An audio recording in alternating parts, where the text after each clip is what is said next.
మహారాష్ట్రతో చర్చలకు సహకరించండి. తెలంగాణకు గోదావరి జలాలు కీలకం. సాగు భవిష్యత్తు అవసరాలు వాటితోటే. నిన్న ముఖ్యమంత్రి నీతి ఆయోగ్ సమావేశంలో ప్రధానమంత్రి నరేంద్ర మోదీని కలవడం జరిగింది. ఇగో ఆ సందర్భంగా తీసిన ఫోటో. మెట్రో ఫేజ్ 2 ప్రతిపాదనలు ఆమోదించండి. రీజనల్ రింగ్ రోడ్ ఉత్తర దక్షిణ కారిడార్లను ఒకేసారి చేపట్టండి. బందర్ పోర్టు ఎక్స్ప్రెస్ వేకు అనుమతులు ఇవ్వండి. వరంగల్ విమానాశ్రయం పనులు త్వరగా ప్రారంభించండి. ఐఐఎంను మంజూరు చేయండి. ప్రధాని మోదీకి రేవంత్ రెడ్డి విజ్ఞప్తులు. సో 7 వరాలు అడిగిండట. వరాలు ఎట్లయితే ఇవి? వాళ్ళు బాధ్యతగా చేయాల్సిన పనులు కదా అధికారంలో ఉన్నవాళ్ళు. వరం అంటే ఆయన జేబులో ఉన్న తీసి చేయడం ఆ వరం అంటే కాదు కదా. ఒక్కో నగరానికి 1,00,000 కోట్లు ఇవ్వండి. మెట్రో సిటీల ప్రగతిపైన దృష్టి పెట్టండి. నీతి ఆయోగ్ సమావేశంలో విజ్ఞప్తి చేసిన రేవంత్ రెడ్డి విద్యా వైద్యంతోనే దేశం అభివృద్ధి చెందుతుందని వ్యాఖ్య. మాటలు మాత్రం చాలా గొప్పగా ఉంటాయి మనోడివి. విద్యా వైద్యంతోనే దేశం అభివృద్ధి చెందుతుంది అని గాడబోయి మాట్లాడిండు. వీడికి వచ్చేసరికి తెలంగాణ బడ్జెట్లో మరి నువ్వెంత బడ్జెట్ కేటాయిస్తున్నావు అంటే సింగిల్ డిజిట్. నాకు తెలిసి ఈ దేశంలో ఏ రాష్ట్రం కూడా ఇంత తక్కువ బడ్జెట్ కేటాయించట్లే. మీరు లెక్కలు తీయండి, ChatGPT కొడితే అయిపోతుంది. మొత్తం ఇట్లా సర్రమని వచ్చేసాయి డీటెయిల్స్. ఏ రాష్ట్రమైనా మినిమం 10, 11, 12% బడ్జెట్ని కేటాయిస్తున్నాయి. యూపీ బీహార్లో కూడా ఇంత దారుణంగా లేదు. మళ్ళీ మొన్న స్టేట్మెంట్ ఇచ్చిండు, 4,000 స్కూళ్ళకి మేము కుదిస్తామనే స్టేట్మెంట్ ఇచ్చిండు. మళ్ళీ ఆడిపోయామంటుండు విద్యా వైద్యంతోనే దేశం అభివృద్ధి చెందుతుంది అంటుండు. దేశ ఆర్థికాభివృద్ధికి ప్రధాన ఇంజన్లుగా ఉన్న హైదరాబాద్, ఢిల్లీ, ముంబై, కోల్కతా, చెన్నై, బెంగళూరు ఈ 6 మెట్రోపాలిటన్ నగరాల అభివృద్ధిపైన ప్రధానమంత్రి కార్యాలయం ఆధ్వర్యంలో M6 టాస్క్ ఫోర్స్ ఏర్పాటు చేసి కేంద్రం ప్రత్యేక దృష్టి సారించాలని ముఖ్యమంత్రి రేవంత్ రెడ్డి కోరారు. ఒక్కో మెట్రో నగరానికి 1,00,000 కోట్ల చొప్పున 6,00,000 కోట్లను మౌలిక వసతుల అభివృద్ధికి కేంద్రం పెట్టుబడి పెట్టాలని విజ్ఞప్తి చేశారు. ఢిల్లీలోని రాష్ట్రపతి భవన్లో ప్రధానమంత్రి నరేంద్ర మోదీ అధ్యక్షతన గురువారం జరిగిన 11వ నీతి ఆయోగ్ గవర్నింగ్ కౌన్సిల్ సమావేశంలో ఆయన మాట్లాడారు. తెలంగాణకు కేటాయించాల్సిన ప్రాజెక్టులు, పథకాలతో పాటు కీలకమైన విద్యలో జాతీయ స్థాయిలో తీసుకురావాల్సిన సంస్కరణల గురించి తెలియజేశారు. సమావేశంలో పాల్గొన్న అనంతరం అక్కడే ప్రధానమంత్రి నరేంద్ర మోదీని కలిసి రాష్ట్రానికి అవసరమైన వివిధ ప్రాజెక్టులతో కూడిన వినతి పత్రాన్ని అందించారు. తెలంగాణకు తక్షణం 7 వరాలు ఇవ్వాలని కోరారు. ఇందులోని పలు ప్రాజెక్టులు రాష్ట్రానికి ఎంత అవసరమో అంత క్రితం నీతి ఆయోగ్ సమావేశంలో కూడా ప్రస్తావించారు. నిన్న విజయ్, రేవంత్ రెడ్డి పక్కపక్కన కూర్చున్నట్టున్నారు. ఆయనేమో త్రిపుర ముఖ్యమంత్రి మాణిక్ సాహా. తెలంగాణకు వివిధ అంశాల్లో కేంద్రం అందించాల్సిన సహకారం గురించి ప్రధాని మోదీకి వివరిస్తున్న ముఖ్యమంత్రి రేవంత్ రెడ్డి. ఈయన ఏం చెప్తున్నా ఆయనకి ఏమర్థమవుతుందో మరి. ఇక నాణ్యమైన విద్యతోనే వికసిత్ భారత్ సాధ్యం. నైపుణ్యాభివృద్ధి, ప్రపంచ స్థాయి మౌలిక వసతులపైన ప్రత్యేక దృష్టి అవసరమని ముఖ్యమంత్రి నొక్కి చెప్పారు. కులగణన తర్వాత తెలంగాణ అభివృద్ధి నమూనాను నీతి ఆయోగ్లో ఆయన వివరించారు. కేంద్ర ప్రభుత్వం చెబుతున్న వికసిత్ భారత్ 2047 లక్ష్యాన్ని సాధించాలంటే దేశంలో నాణ్యమైన విద్య, మెరుగైన వైద్య సేవలు అందుబాటులో ఉండాలి. దేశాభివృద్ధి అంటే ప్రజల అభివృద్ధే. ప్రజలను ఆర్థిక శక్తులుగా, దేశ నిర్మాతలుగా తీర్చిదిద్దడంలో విద్య, ఆరోగ్యం ముఖ్య పాత్ర పోషిస్తాయి. తెలంగాణ ప్రభుత్వం 2024లో నిర్వహించిన సామాజిక, ఆర్థిక, విద్యా, ఉపాధి, రాజకీయ, కుల సర్వేలో కీలక అంశాలు వెలుగులోకి వచ్చాయి. ఆస్తుల కంటే విద్యే సామాజిక వెనుకబాటుతనాన్ని ప్రభావితం చేస్తున్న ముఖ్యమైన అంశంగా తేలింది. మా యంగ్ ఇండియా స్కూల్స్ కులాల మధ్య గోడలు కూల్చేస్తాయి. విద్యాశాఖను నా వద్దే ఉంచుకోవడానికి కారణం విద్యపైన నాకున్న నమ్మకం. ప్రభుత్వ పాఠశాలల్లో విద్యార్థులు చేరేందుకు అవసరమైన అన్ని సౌకర్యాలను కల్పిస్తూ తెలంగాణ ప్రభుత్వం విద్యా విప్లవానికి శ్రీకారం చుట్టింది. తెలంగాణ పబ్లిక్ స్కూల్స్లో ఇంగ్లీష్ మీడియం, డిజిటల్ తరగతులు, ఉచిత అల్పాహారం, మధ్యాహ్న భోజనం, సాయంత్రం స్నాక్స్, పాఠశాల బస్సులు, క్రీడా సౌకర్యాలు, నాణ్యమైన బోధన అందిస్తున్నాం. తెలంగాణ పబ్లిక్ స్కూల్ అసలు ఏడ స్టార్ట్ చేసిండు, ఏడ అందిస్తున్నాడు? నర్సరీ నుంచి ఇంటర్మీడియట్ వరకు ఒకే క్యాంపస్లో చదివే అవకాశం కల్పిస్తున్నాం. ఎక్కడ స్టార్ట్ అయిందండి అసలు ఈ రాతలేంది? అసలు నర్సరీ నుంచి ఇంటర్మీడియట్ దాకా స్కూళ్ళు. ఈయన అంటున్నది TPS, తెలంగాణ పబ్లిక్ స్కూల్ అని. ఈ ప్రతిపాదన చేసింది ఎవరు?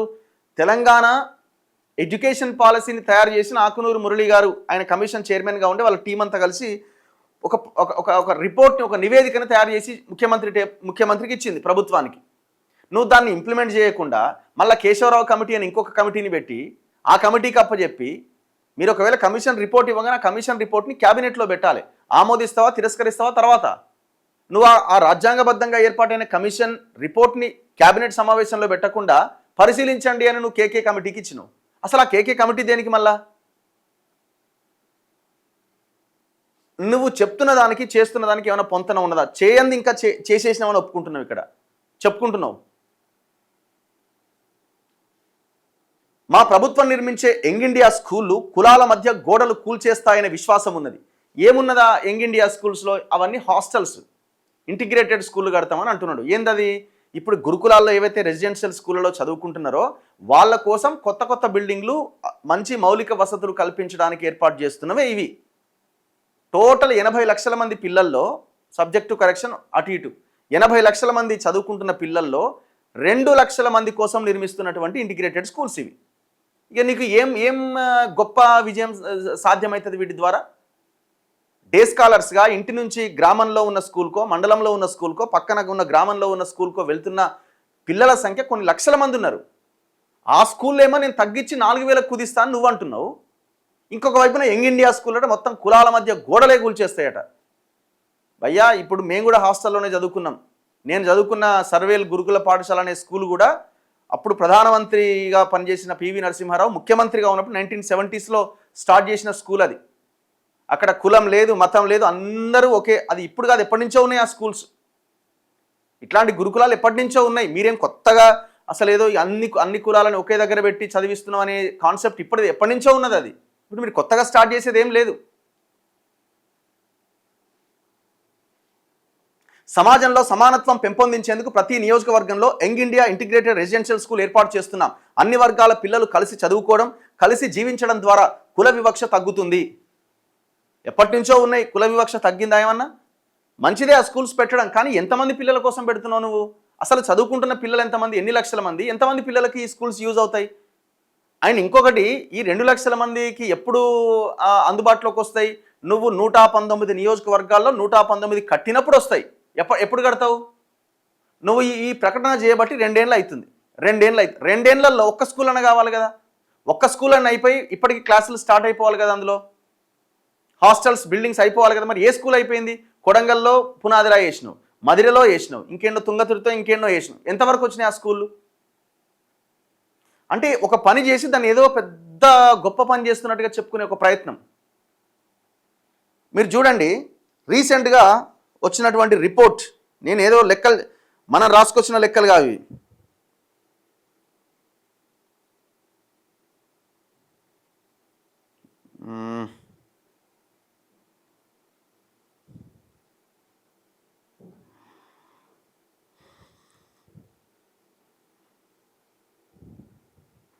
Just a minute please.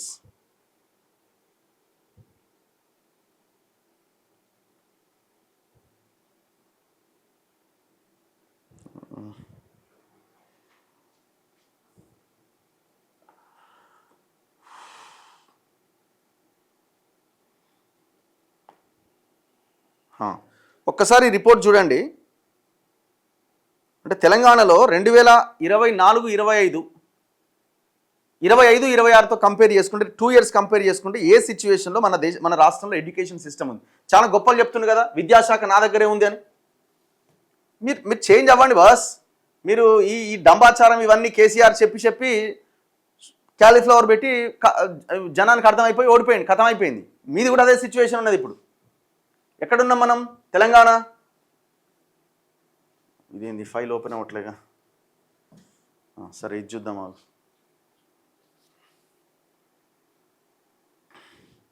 మీరు ఒక్కసారి ఇది చూడండి. తెలంగాణ అవుతుందా ఇది? 2000 scores and grades attained by states UTs 2024-25 and 23-24. Okay, 23-24లో 26th ప్లేస్లో ఉన్నాం మనం. 23-24లో 26th ప్లేస్లో ఉన్నాం. అప్పుడు మనం గెయిన్ చేసిన స్కోర్ 511. ఇప్పుడు 552, 28వ ప్లేస్కి వచ్చేసినాం. 28th ప్లేస్, 26 నుంచి 28కి వచ్చినాం. మరి ఎందుకు ఈ సిచ్యువేషన్ ఉన్నది? ఇక మనకంటే పైన ఉన్న రాష్ట్రాలు చూడండి. చండీగఢ్ 703 స్కోర్ చేసింది, పంజాబ్ 631, ఢిల్లీ 623, గుజరాత్ 614, ఒడిశా 595, కేరళ 594, డిఎన్హెచ్ అండ్ ఇది యూటీ 592, హర్యానా 591, గోవా 589, మహారాష్ట్ర 582, రాజస్థాన్ 581, పాండిచ్చేరి 578 స్కోర్ చేసింది, హిమాచల్ ప్రదేశ్ 573, అండమాన్ అండ్ నికోబార్ ఐస్లాండ్స్ 562, ఆంధ్రప్రదేశ్ 562, వాళ్ళ ప్లేస్ 15 ఆంధ్రప్రదేశ్ది, తమిళనాడు 16వ స్థానం, కర్ణాటక 17, లక్షద్వీప్ 18, వెస్ట్ బెంగాల్ 19, మధ్యప్రదేశ్ 20, సిక్కిం 21, ఉత్తరప్రదేశ్ 22, జమ్మూ అండ్ కాశ్మీర్ 23, ఉత్తరాఖండ్ 24, 25 లడాక్ అయితే 26 తెలంగాణ. ఇక మనకంటే దారుణంగా ఉన్నాయి అస్సాం, జార్ఖండ్, త్రిపుర, మణిపూర్, ఛత్తీస్గఢ్, బీహార్, నాగాలాండ్, మిజోరాం, అరుణాచల్ ప్రదేశ్, మేఘాలయ. ఏం చెప్తావు దీనికి? ఏం ఆన్సర్ చేస్తావు దీనికి? This is a report, performance grading index 2.0 for states and UTs 2024-25. ఈ రిపోర్ట్ చదువు. ఎవరు ఇచ్చారు ఇది? Government of India, ministry of education, department of school education and literacy.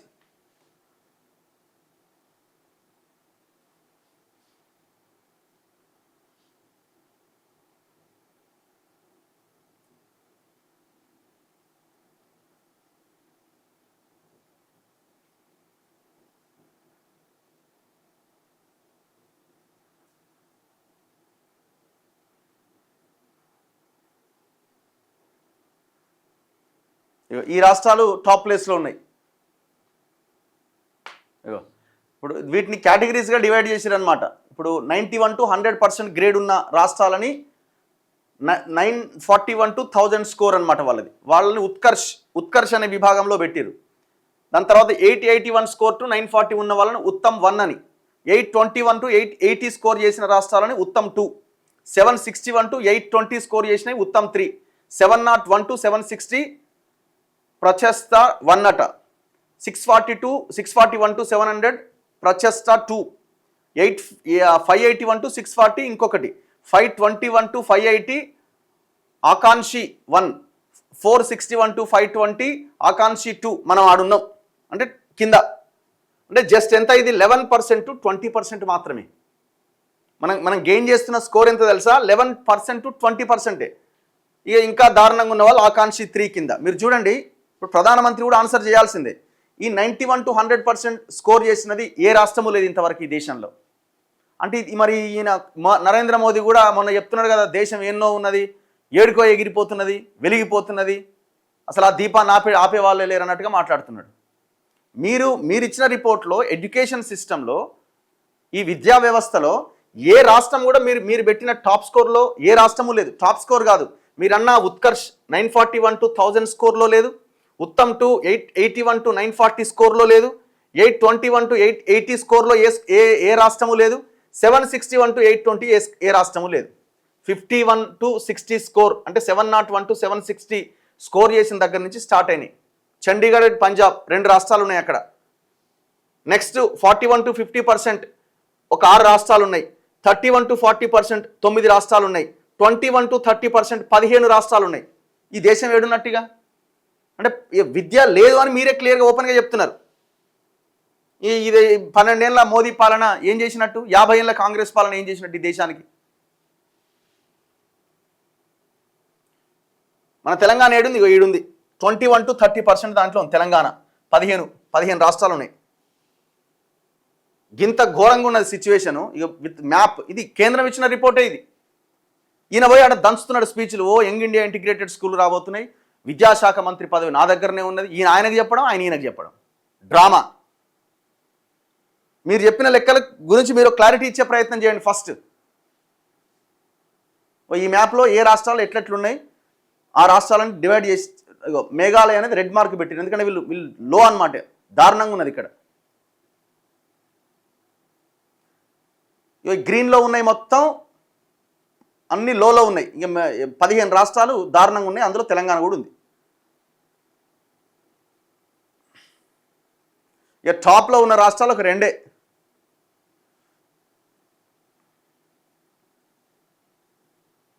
వాళ్ళు కూడా 50%. చాలా డీటెయిల్డ్ రిపోర్ట్ ఇది, కేంద్ర ప్రభుత్వం ఇచ్చినటువంటి రిపోర్ట్ ఇది.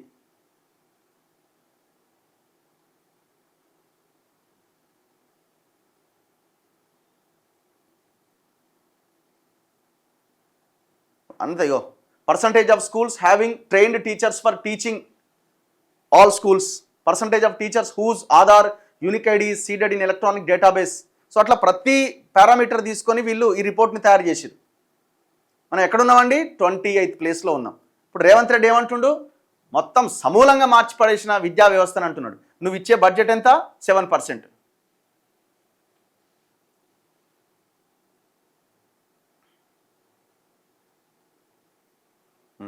ఈయనట కొన్ని వరాలు కోరిండట. రాష్ట్ర భవిష్యత్తు కోసం గోదావరి జలాల వినియోగం అత్యంత ముఖ్యం. సాగు తాగునీటి అవసరాల కోసం గోదావరి జలాలను సమర్థవంతంగా ఉపయోగించుకునేలా మహారాష్ట్ర ప్రభుత్వంతో చర్చలకు కేంద్రం తరపున సహకారం అందించండి. ఎందుకంటే ఆయన నేను లెటర్ రాసినా కానీ మహారాష్ట్ర ముఖ్యమంత్రి ఫడ్నవీస్ రెస్పాండ్ అవుతలేడు అని అంటున్నాడు కదా. హైదరాబాద్ మెట్రో రైల్ 2వ దశ ప్రతిపాదనను ఆమోదించాలి. ఈ దశలో 7 కారిడార్లలో 122 కిలోమీటర్ల మేర మెట్రో మార్గం నిర్మాణం కోసం 38,595 కోట్లతో ప్రతిపాదన సమర్పించాం. ఈ ప్రాజెక్టును కేంద్ర రాష్ట్ర ప్రభుత్వాలు జాయింట్ వెంచర్గా మంజూరు చేయాలి. హైదరాబాద్ తదుపరి దశ వృద్ధికి పారిశ్రామికంగా కొత్త కారిడార్ల ఏర్పాటుకు గృహ నిర్మాణం ప్రణాళికాబద్ధంగా జరిగేందుకు కీలకమైన రీజనల్ రింగ్ రోడ్ పనులకు వెంటనే ఆమోదం తెలపాలి. ఉత్తర భాగంలో భూసేకరణ ఖర్చులో 50% భరించేందుకు రాష్ట్ర ప్రభుత్వం ఇప్పటికే అంగీకరించింది. NHAIకి ఇప్పటికే 626 కోట్లు విడుదల చేసింది. ఉత్తర భాగానికి సంబంధించిన భూసేకరణ 90% పూర్తయింది. రీజనల్ రింగ్ రోడ్లో దక్షిణ భాగ నిర్మాణం కూడా కీలకం. చౌటుప్పల్ నుంచి సంగారెడ్డి వరకు దక్షిణ కారిడార్ నిర్మాణం పూర్తయితే హైదరాబాద్ చుట్టూ రవాణా వ్యవస్థ బలోపేతమవుతుంది. దక్షిణ భాగానికి సంబంధించిన అలైన్మెంట్ మ్యాపులు, HMDA మాస్టర్ ప్లాన్ నోటిఫికేషన్లను ఇప్పటికే కేంద్ర రహదారి రవాణా శాఖకు అందించాం. అందువల్ల ఉత్తర దక్షిణ కారిడార్లను ఒకేసారి ఆమోదించి అమలు చేయాలి. భారత్ ఫ్యూచర్ సిటీ నుంచి ఆంధ్రప్రదేశ్లోని మచిలీపట్నం పోర్టు వరకు హైదరాబాద్ అమరావతి బందర్ పోర్ట్ ఎక్స్ప్రెస్ వేకి కేంద్రం అనుమతి ఇవ్వాలి. బందర్ పోర్టును కలిపే 12 వరుసల ఎక్స్ప్రెస్ వే తెలంగాణకు వ్యూహాత్మకంగా ఉపయోగపడుతుంది.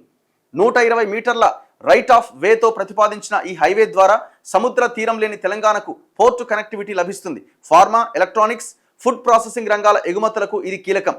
వరంగల్ ఎయిర్పోర్ట్ పనులు త్వరగా ప్రారంభించాలి. ఇప్పటికీ అవసరమైన భూమిని సేకరించి ఎయిర్పోర్ట్ అథారిటీకి అప్పగించాం. ఈ విమానాశ్రయం అందుబాటులోకి వస్తే ఉత్తర తెలంగాణ పారిశ్రామికంగా, విద్య, పర్యాటక పరంగా మరింత అభివృద్ధి చెందుతుంది.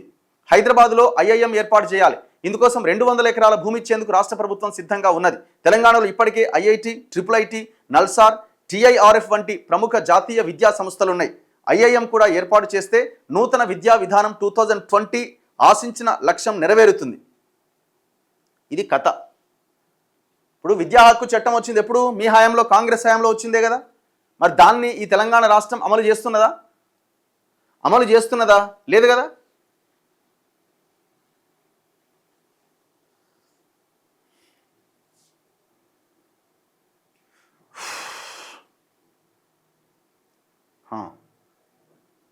ఈరోజు మన తెలంగాణ విద్యా వ్యవస్థ గురించి ChatGPTని అడగండి, ఇంకా దారుణంగా ఉంది. దారుణమా? రఘు గారు, వీళ్ళు ప్రైవేట్ విద్యను ప్రోత్సహిస్తున్నారు. అబ్సల్యూట్, దాంట్లో డౌటే లేదు. ఎందుకంటే మొన్న రీసెంట్గా ఈ తెలంగాణ ఎడ్యుకేషన్ పాలసీలో స్కూల్ విద్యలోనే ఇంటర్మీడియట్ని కూడా కలపాలి అని ఒక ప్రతిపాదన చేస్తే ముఖ్యమంత్రి ఇది బాగుంది అని ముందుకు వచ్చిండు. ఆ కాలేజీలు ఉన్నాయి కదా, ప్రైవేట్ కాలేజీలు, శ్రీ చైతన్య నారాయణ, వీళ్ళందరూ వచ్చి రేవంత్ రెడ్డి కాళ్ళ మీద పడ్డారో లేకపోతే మెడలోంచిరో ఏం చేసిరో మళ్ళీ వెనక్కి తీసుకున్నారు. కథం. మీకు ఏడున్నది చిత్తశుద్ధి?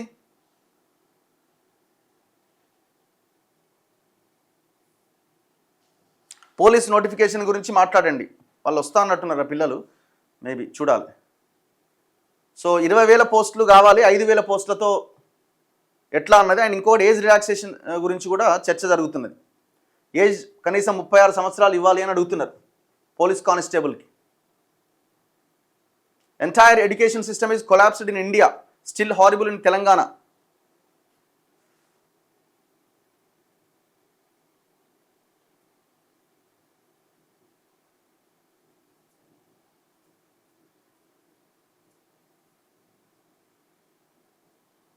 అన్న, ఇంటర్ విద్యా వ్యవస్థ అనేది దేశంలో ఆంధ్రప్రదేశ్, తెలంగాణలోనే 2 రాష్ట్రాల్లోనే ఉంది.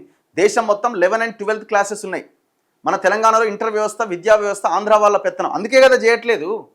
నువ్వు ఆలోచన చేసి ఒక ప్రతిపాదన నీ ముందుకొస్తే, నువ్వు వేసిన కమిషనే ఒక రిపోర్ట్ ఇస్తే దాన్ని అమలు చేయాల్సింది వెనక్కి ఎందుకు తప్పుకున్నావు? ఎంత దారుణం ఇది.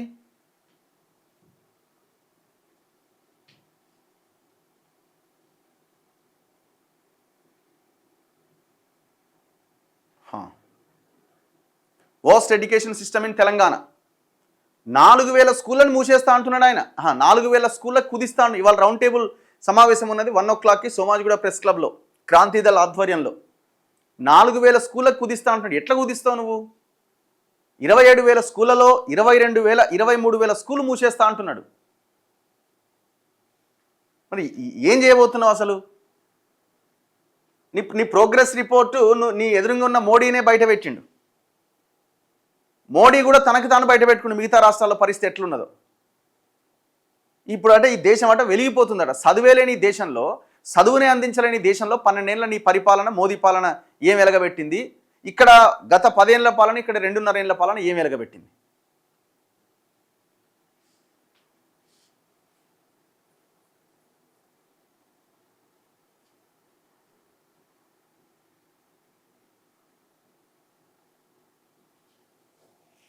కేజీ టు పీజీ అట.